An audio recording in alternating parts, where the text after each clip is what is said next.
Assalamualaikum warahmatullahi wabarakatuh. Perkenalkan, nama saya Faris Laksmikal Putri dengan NPM 101209113 kelas A Manajemen. Nah, di sini saya akan menjelaskan tentang materi kematian mengenai keutamaan sedikit angan-angan di mata kuliah PAI 6 ini. Angan-angan mereka yang telah mati ialah kembali ke dunia meski sejenak untuk menjadi orang yang saleh. Mereka ingin taat kepada Allah dan memperbaiki segala kerusakan yang dahulu mereka perbuat. Mereka ingin berzikir kepada Allah, bertasbih, atau bertahlil walau sekali saja.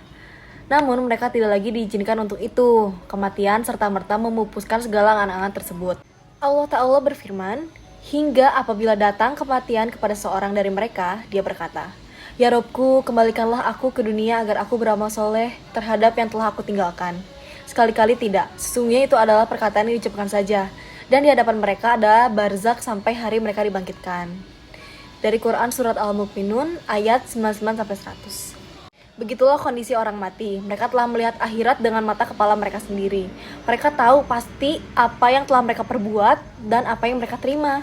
Dahulu mereka demikian mudah menyanyiakan waktu yang amat berharga untuk hal-hal yang tidak bermanfaat bagi akhirat mereka. Kini mereka sadar bahwa detik-detik dan menit-menit yang telah hilang tersebut sungguh tidak ternilai harganya.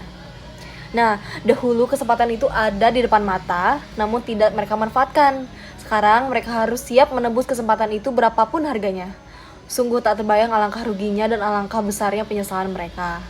Memang, saat manusia paling lalai terhadap nikmat Allah ialah ketika ia bergelimang di dalamnya. Ia tidak menyadari betapa besarnya kenikmatan tersebut, kecuali setelah kenikmatan itu tercabut darinya. Sebab itu, kita yang masih hidup sungguh berada dalam kenikmatan yang besar.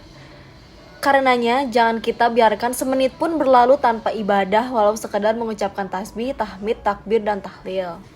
Ketahuilah bahwa berkaitan dengan angan-angan ini, dalam menghadapinya, manusia yang memilikinya terbagi kepada beberapa tingkatan. Tingkatan yang pertama, antara mereka ada orang yang berharap dapat hidup abadi di dunia dan menikmatinya untuk selama-lamanya. Allah berfirman dalam surah Al-Baqarah ayat 96, masing-masing mereka ingin diberi umur 1000 tahun. Nah, tingkatan yang kedua, ada juga orang berharap agar dapat hidup sampai lanjut usia semaksimal mungkin. Inilah jenis orang yang sangat mencintai dunia. Terhadap golongan ini, Rasulullah bersabda, dalam hal kecintaan mencari kesenangan duniawi, seorang tua menjadi muda kembali, sekalipun tulang lehernya sudah bengkok dimakan usia. Kecuali orang yang bertakwa dan jumlah mereka ini sedikit. Tingkatan yang ketiga, ada pula orang yang berharap dapat hidup setahun saja, sehingga dia enggan memikirkan yang lain-lain.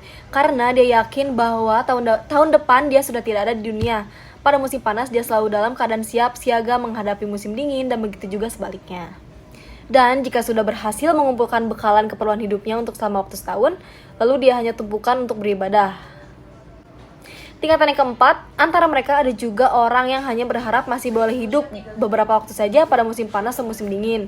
Sehingga pada musim panas dia tidak perlu menyimpan pakaian untuk musim dingin, dan pada musim dingin dia tidak perlu menyimpan pakaian untuk musim panas. Tingkatan yang kelima, ada juga golongan yang hanya berharap untuk dapat hidup sehari semalam saja.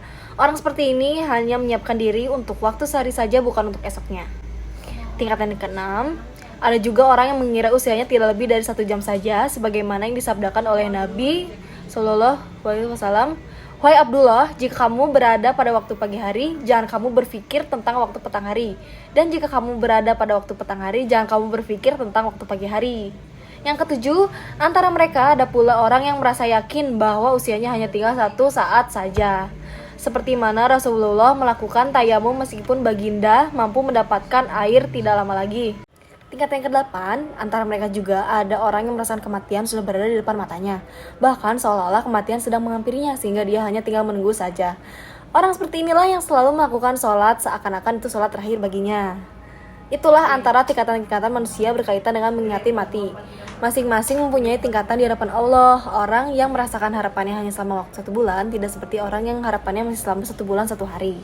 Allah berfirman, barang siapa yang berbuat kebaikan walaupun seberat zarah, niscaya dia akan melihat balasannya.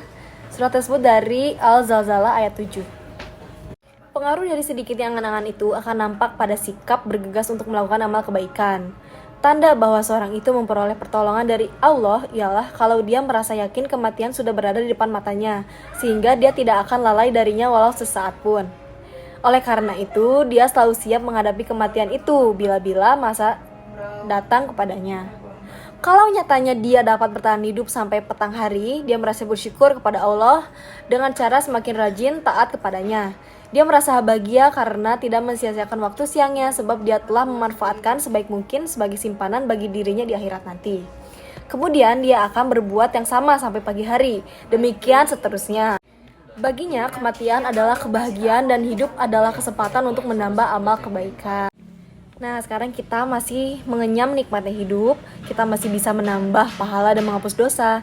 Ingatlah bahwa suatu saat Anda akan tutup usia dan semuanya akan menjadi angan-angan. Oleh karena itu, marilah kita wujudkan angan-angan itu mulai sekarang. Jika hawa nafsu mengajak Anda bermaksiat, ingatlah angan-angan mereka yang tiada. Mereka ingin dihidupkan lagi untuk taat kepada Allah, lalu mengapa Anda justru bermaksiat? Jika Anda merasa lesu untuk beramal, ingatlah angan-angan mereka yang telah tiada. Nah, sekian penjelasan materi kematian dari saya. Jika ada salah kata, mohon diperbaiki. Wassalamualaikum warahmatullahi wabarakatuh.